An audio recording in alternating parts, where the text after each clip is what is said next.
Swayam Prabha. Digital India. Educated India.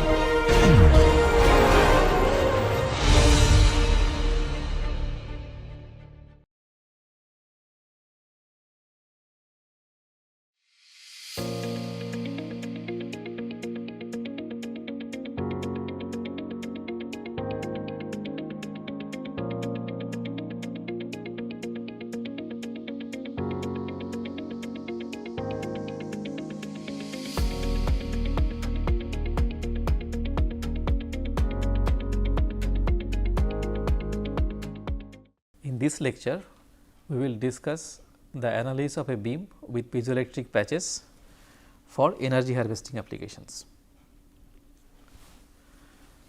The objective is to harvest energy from ambient vibrations using piezoelectric material. The applications are charging sensors that are placed in remote environments. So, these sensors are generally require low power. So, the amount of power is not a problem, but the problem is changing the power supply for them. For example, if you think of structural health monitoring applications of a bridge structure or any other structure, now the sensors may be embedded somewhere and those locations may not be always accessible. So, to change the batteries that powers the sensors is not an easy job, and doing it regularly is not something very desirable. Similarly, a GPS tracking device that also works at a remote location. So, if instead of having to change the batteries, if it is possible to harvest energy from the vibration of the structure on which it is mounted, then it becomes independent of any external power requirement. So, that is the motivation of doing this kind of works. So, with this motivation, several amount of research work has been done considering various type of structures. Here we will very closely follow this research paper by Sodano, Park and Inman, estimation of electric charge output for piezoelectric energy harvesting, and also we will look at another paper from the same research group, an electromechanical finite element model for piezoelectric energy harvester plates. And apart from that, this book Piezoelectric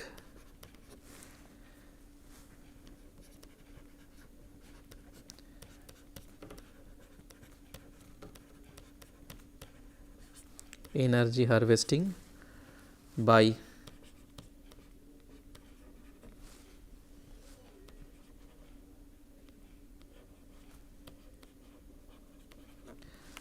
Turk and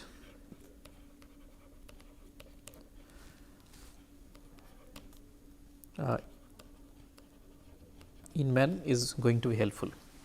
So, we will follow the formulation that is laid out in this paper, and also we will see how the formulation looks when we look at the notations or the analysis methodology that we use. Now, we have seen that the virtual work equation looks like this, considering the piezoelectric effect.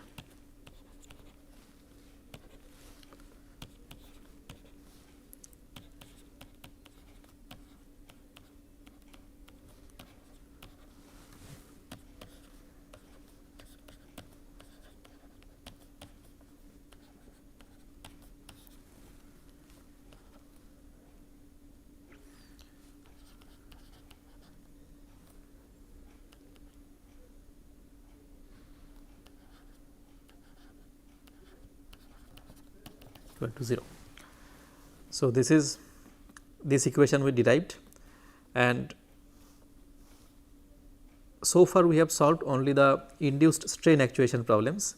In those kind of problems, the electric field and the potential are known to us. So, their variation is 0. and also in those problems, because electric field potential are known to us. So, the only unknowns that we need to solve are the mechanical response. So, that is why this minus this would suffice and we would not have this.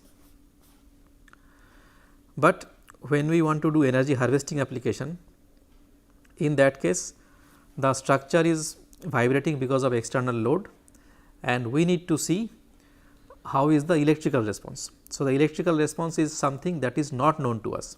So, del of variation of electric field or the variation of voltage is non-zero there and they are unknowns.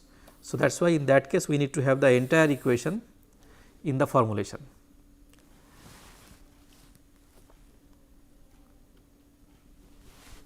Now, here the structure that is considered is similar to what we have been considering so far. So, there is a beam and there are piezoelectric patches at top and bottom, and then it is under some kind of load. So, it is vibrating. Now, for this case, it is a case of dynamic problem. So, the variation indicator comes from the Hamilton's principle and it looks like this. We have already discussed that. Now, if we go by our notation, then this is delta t, delta u remains same, we have also used delta u, and this is delta w e. Now, potential energy, or to be specific strain energy,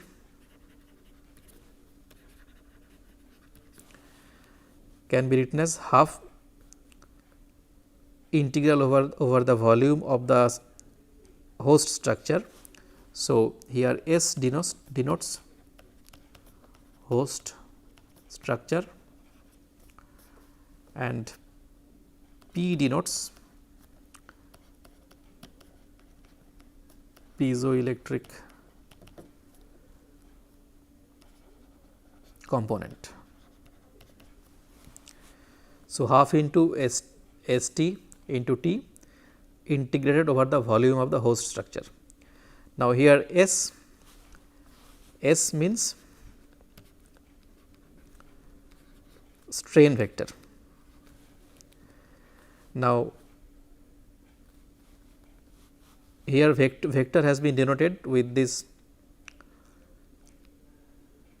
line at the below the variable, and T is stress vector. So, we have used epsilon and sigma, here they are using S and T. And similarly, the same thing for the piezoelectric domain, minus E T D. So, E here is electric field. So, we are using double stroke E for that, and D is the electrical displacement, and that is valid only in the piezoelectric domain. So, here the integrals are written separately for the piezoelectric part and the host structure part. Kinetic energy can be written as this. So, rho s is the density of the host structure and host structure material, and rho p is the density of the piezoelectric material. U is vector of displacement components.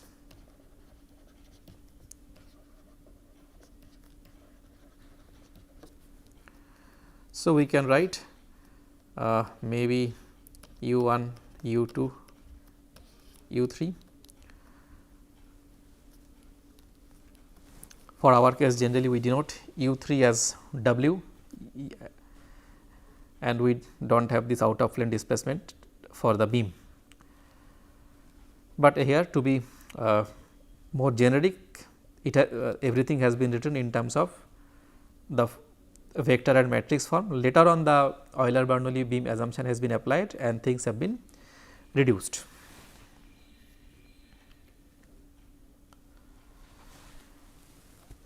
External work is this. So, this is the external work due to the applied load, and this part comes from this boundary integral. So, we have charge multiplied by variation of the potential, and that is what comes here. So, we have all the terms that should be there in the Hamilton's principal equation. Now comes the constitutive relations. So, we have stress and electrical displacement at this side, and the states are strain and electric field. C E we know, E we know. Here this epsilon is this for us, epsilon,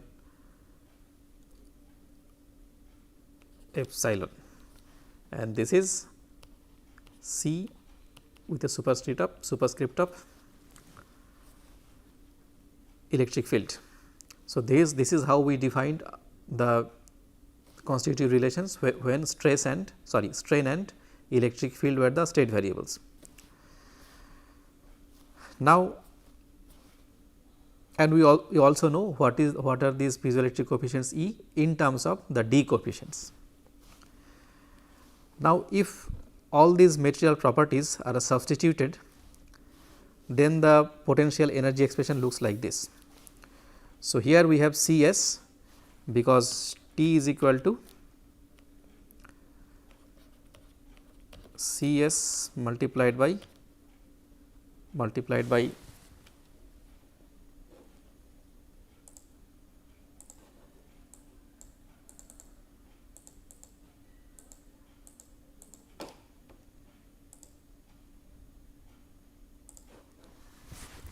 because T is equal to C s multiplied by S, that is the stress, and here C s means the stiffness coefficients for the host structure, C e is this.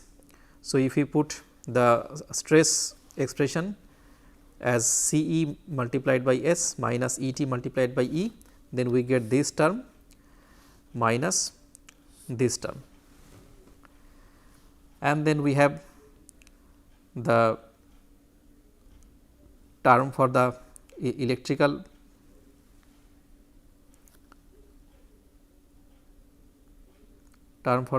part, which is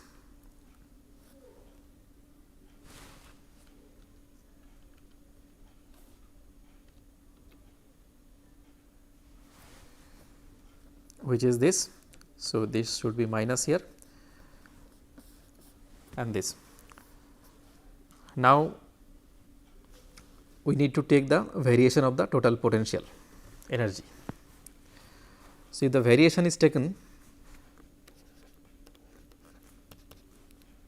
then it looks like this.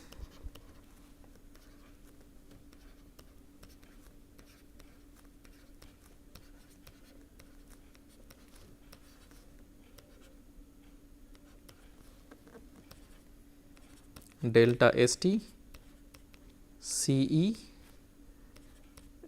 S d V P minus V P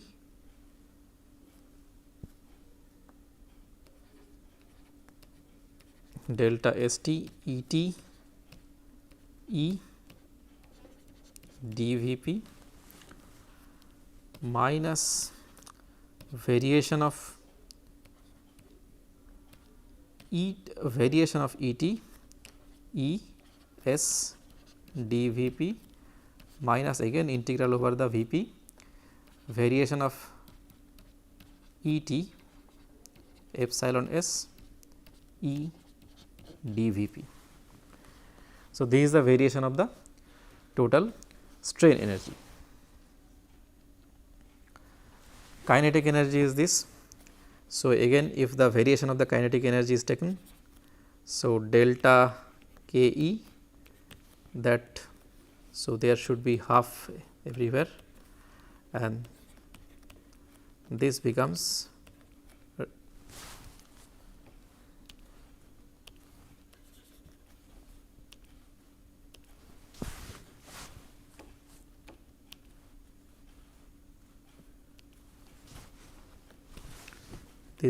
rho s, then delta U dot T u dot dvs plus again the same thing, but for the piezoelectric domain.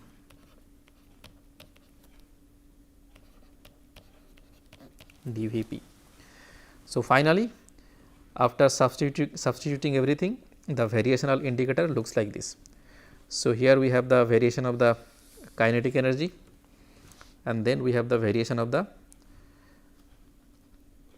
strain total potential energy, so which has the strain energy and the potential energy of the electrical part, and then we have the terms which are equivalent to the force multiplied by the displacement terms. So, here is the force multiplied by displacement, and here we have the charge multiplied by the variation of the electrical potential. Now, we will put the approximations, kinematic approximations in the expression. So, it is a Euler-Bernoulli beam. So, it follows this relation, strain is equal to minus y multiplied by second order derivative of the displacement along z direction. Now, this is how the structure looks like. It is spanning along x direction, and as per this convention the vertical dimension is y. So, and the only non-zero displacement component is u, which is displacement along y. So, in our previous formulations we wrote w as the displacement along the vertical direction, but here just to be consistent with the terminologies used in this paper, we are writing as per them. So, it is u. So, minus y del to u by del x2 is the strain, and this is the strain in the x direction, normal strain in the x direction, and that is the only non-zero strain. And then this vertical displacement is written as a summation of this, of the product of this known function and the unknown coefficient. So, this known functions has been the vibrational modes of the beam has been considered as the known functions here, and as we know that they should satisfy some boundary conditions, and those beam mode shapes satisfy those boundary conditions. So, that is why they have been taken as this. Now, with this approximation, the same expression looks like this. So, phi has been differentiated twice with respect to s, and then r has come. Now, the piezoelectric potential across the piezoelectric element is constant. So, the electric potential, I mean the electric field has been written in terms of electrical potential as this. So, electric field is equal to some known function of y, which is psi y multiplied by V t. Now, we know that the electrical potential here is constant, here is constant, and here it is 0, and we also know that because it is a beam. So, if I have plus minus here, I would have plus minus here. So, or if I have minus here plus here, I am going to have plus here minus here.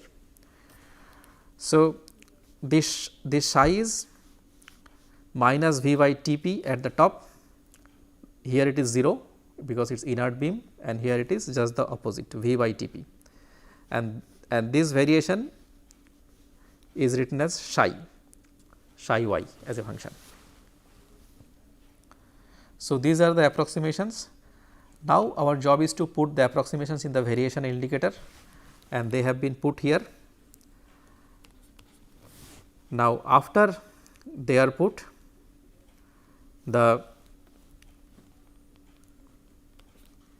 here also it has to be plus, and after they are put, it looks like this.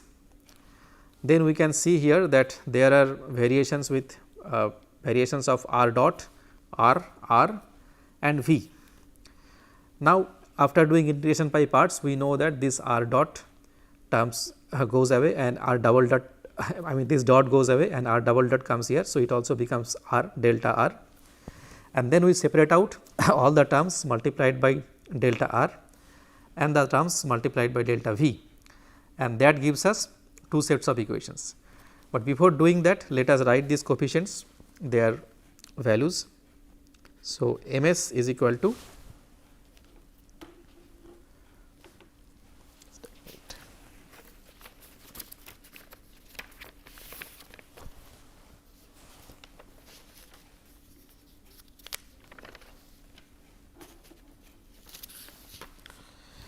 ms is equal to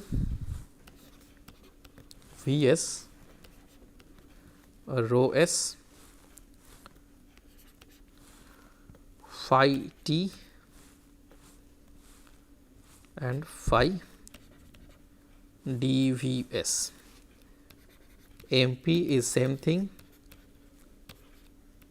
rho p phi t phi dVp, and then we have Ks, which is again integral over Vs y square phi prime transpose multiplied by phi prime, and we have Cs dVs. So, we have only one stress component, one strain component. So, Cs is nothing but elastic modulus along the x direction, and the we know that the beam is isotropic. So, it is just the elastic modulus. Kp is same thing for the piezo domain, Cp dVp, and then we have this coupling term phi, and phi is minus integral over Vp of y phi prime transpose Et psi dVp, and then we have another term Cp. Cp is integral over Vp of psi transpose psi multiplied by epsilon s dVp. So, these are the matrices that we found out, and then we separate out the terms which has variation of r and variation of v, and that gives us two equations. This is the first equation, this is the second equation. Now, here we can do two things. We can write this equation in the form of this charge q, or we can write this equation in the form of voltage V. If we want to write it in the form of charge q, all we can do is we can write V as R q dot, because what is happening is this piezoelectric is connected to a resistance, and that resistance is dissipating some energy. So, we know that the voltage across this is equal to R dot. In fact, this R is the parallel combination of the load resistance RL. So, the external resistance that we put is load resistance, and the piezo has a resistance which we may like to call RP. So, R is parallel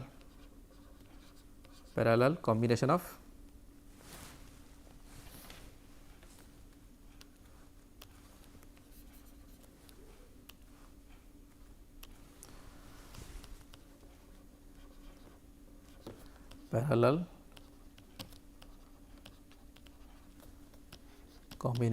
RP and RL.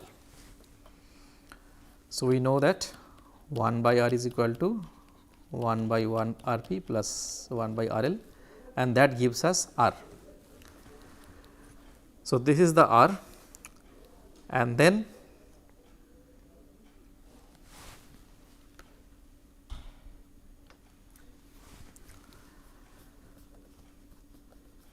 this is the R with using which we can express V in terms of q dot, and then we have in the first equation, which signifies the mechanical motion, we do not have any damping, but structures are supposed to have damping, as we discussed before also.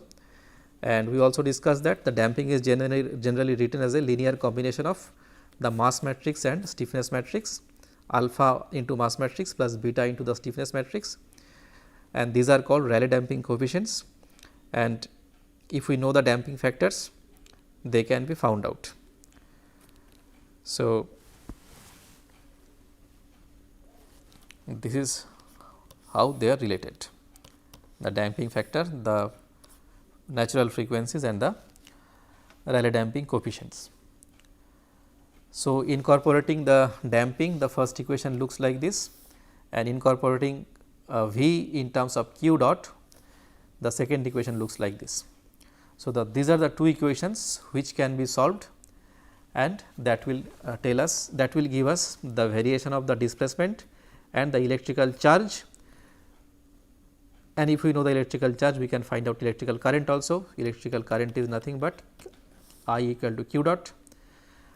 So, we can find out the variation of the displacement, charge or current with time.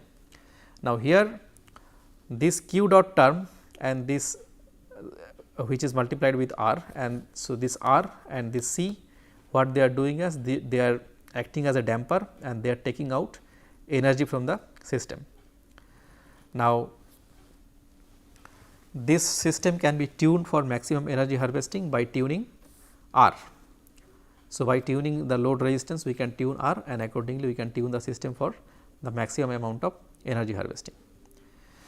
Now, we said that we could have written this expression in terms of V also. For that, all that we do is we differentiate this equation.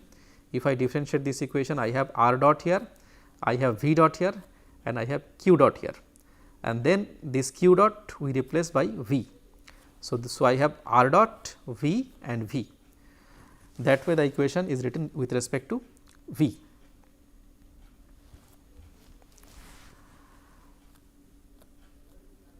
Now, in this problem, the external load that has been taken as in this study as a base excitation.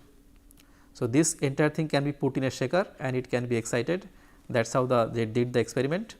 So, the base excitation, if we think that the base excitation is A sin omega t, which is base excitation. So, it is not a fixed end anymore, it is just excited freely. So, this end is free, and which is just free, but clamped in the sense that it does not allow any rotation, and this entire thing is excited. Now, one way of doing it is writing the motion here as a boundary condition and solving for it. The other way of doing it is using the acceleration due to this base excitation and finding out the corresponding inertia force distributed over the beam and taking that as a force in the opposite direction, and that is what has been done here. So, the inertia force due to the base excitation motion which is distributed throughout the body is written as here. Here T is the thickness, B is the width, L is the length, and this is the force.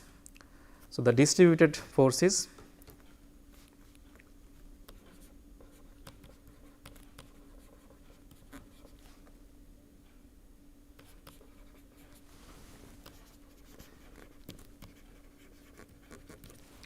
equivalent distributed force is A rho A omega square sin omega t dA, where A is the cross section area of the beam at any x, and this has to be taken in the negative direction. Now, and that is already taken care of in the sign, because if I find out acceleration from here, that gets a negative sign. So, we have got rid of the negative sign here. So, the force is taken in the opposite direction. So, that is how this problem is solved, and solving this, solving the coupled equation, the displacement and the charge or the charge current or the voltage can be found out. Now, for this study, in the paper that that we are referring, a quick pack model QP40N that was made by Might Technology Corporation, Medford, Maryland, USA was used. It is a bimorph actuator. So, what it means that it already have the host and the two piezos at the two sides. So, it was used, it was just put in a shaker and it was tested, and it was the mathematical model developed what tested against the experiment, and a good match was found. So, generally when we look into the displacement or the current or any response here, it looks like this. Initially there is a transient part, and after some time, depending on the value of the structural damping as well as the load resistance, it gets stabilized and it does a stable oscillation. So, the amount of energy that we can harvest depends a lot on the load resistance that we put. So, for that a parametric study is presented in the paper. At different frequencies, different amount of load resistance was given, and it was seen how much it is efficient in extracting energy, and it was found out that if the load resistance matches with the impedance of the piezo, then the best efficiency is obtained. So, this was about the experimental scenario. In real life, if this has to be applied, then the force to do the analysis, the force has to be known. Now, one good application is the control of aeroelastic instability. So, in aeroelastic system, sometimes it goes to dynamic instability because of the negative because of the effect of the aerodynamic load. So, the aerodynamic load depends on the structural displacement as well as velocity. So, it affects in such a way that the structural system start taking energy from the aerodynamic system, and the damping becomes, effective damping becomes negative. So, in that case, if the energy can be dissipated, taken out by the load resistance, then this vibration, the structural vibration can be stabilized, and the extracted energy can be used for some meaningful work.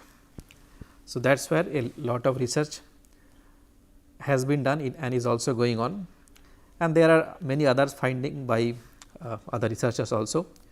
So, the system that we discussed were a linear harvester. So, these kind of harvesters work very well when the excitation frequencies matches with the structure's natural frequency, which means the system is in near resonance. But when we go away from the resonance, it response dies down. But in a nonlinear system, near the resonance we see a wide band here. So, a wide band energy harvesting can be done in case of nonlinear system. So, that is where also a lot of research has been done, and also there are findings like a structure which is bistable. A bistable structure means like a buckled column. So, it has two stabilities at the top and at the bottom. So, these bistable structures can have small amplitude vibration around one stable equilibrium. It can have large amplitude vibrations around one stable equilibrium, and it can have very large oscillation when it snaps between the two equilibriums. So, when this happens, a lot of more energy can be extracted, and a good amount of research has been done in this field also. So, these are the possibilities. So, that's it about the mathematical model of the piezoelectric beam based energy harvester. We will discuss more about this and also vibration control applications in the next lecture. Thank you.